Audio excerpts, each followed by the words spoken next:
আসসালামু আলাইকুম। কেমন আছো প্রিয় শিক্ষার্থী বন্ধুরা?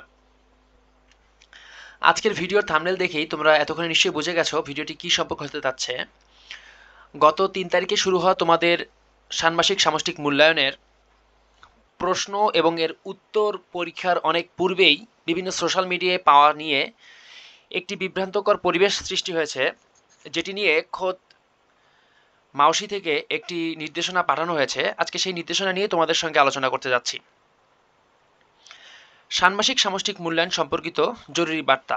তোমরা জানো যে ৩ তারিখ তোমরা প্রথম পরীক্ষায় বসেছিলে এবং সেখানে তোমরা বিভিন্ন শ্রেণীতে বিভিন্ন বিষয়, যেমন ক্লাস 6-এ হচ্ছে তোমরা বাংলা, একইভাবে অন্যান্য শ্রেণীতে তোমরা অন্যান্য বিষয়ে মূল্যায়নে অংশগ্রহণ করেছো এবং সুষ্ঠুভাবে মূল্যায়ন সম্পন্ন করেছো। তবে এক্ষেত্রে একটি বিষয় তোমাদের মধ্যে জানার খুব আগ্রহ এবং আমাকে অনেকে জিজ্ঞেসও করেছো যে রিড অ্যান্ড টিচ কেন মূল্যায়নের প্রশ্নের উত্তর আগে প্রদান করছে না। তোমাদেরকে একটি বিষয় আমি আমার শেষ ভিডিওতে বলেছিলাম, যদি মূল্যায়নের নির্দেশনা ওয়েবসাইটে প্রদান করা হয় শুধুমাত্র সেক্ষেত্রেই মূল্যায়নের নির্দেশনার সম্পর্কে আলোচনা রিড অ্যান্ড টিচ করবে। অন্যথায় শুধুমাত্র নৈপুণ্য অ্যাপসের মাধ্যমে যদি প্রধান শিক্ষকদের মেইলে পাঠানো হয় সেক্ষেত্রে রিড অ্যান্ড টিচ এটা নিয়ে আলোচনা করবে না।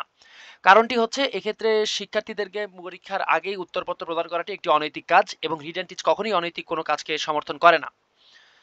কিন্তু তোমরা আমাকে যেটি বলছিলে যে অন্যান্য অনেক ইউটিউব চ্যানেল বলো কিংবা বিভিন্ন ফেসবুক পেজে পরীক্ষার আগের রাতেই পরীক্ষার সকল উত্তরপত্র পাওয়া যাচ্ছিল, সেক্ষেত্রে রিড অ্যান্ড টিচ কেন উত্তর প্রদান করবে না? তো এইটা সম্পর্কে বিভিন্ন গণমাধ্যমে সংবাদ প্রচার করা হলে মাওসি থেকে একটি নির্দেশনা পাঠানো হয়, সেটি নিয়ে তোমাদেরকে আলোচনা করছি। সেটি হচ্ছে, দেখো, কোনো সামাজিক প্রতিষ্ঠান কিংবা কমিউনিটি যদি শেয়ারের মাধ্যমে উত্তর শেয়ার করে কিংবা এটা যদি প্রমাণিত হয় তাহলে তার বিরুদ্ধে আইনত ব্যবস্থা গ্রহণ করা হবে।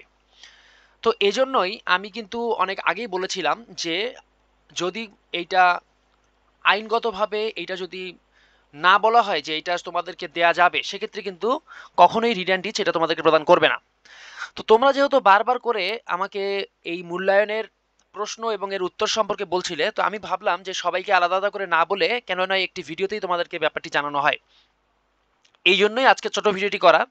তবে তোমরা যদি একান্তই মূল্যায়ন সম্পর্কে বা এর উত্তর সম্পর্কে জানতে আগ্রহী হও, তাহলে আমি মূল্যায়ন নিয়ে মূল্যায়ন পরীক্ষার আগের রাত করে তোমাদেরকে একটি সাজেশনমূলক ভিডিও বানাতে পারি।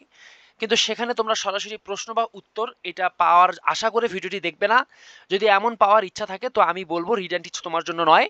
তুমি অনৈতিক কাজের সঙ্গে যারা জড়িত থাকে তাদের কাছে যোগাযোগ করো। সবাইকে ধন্যবাদ।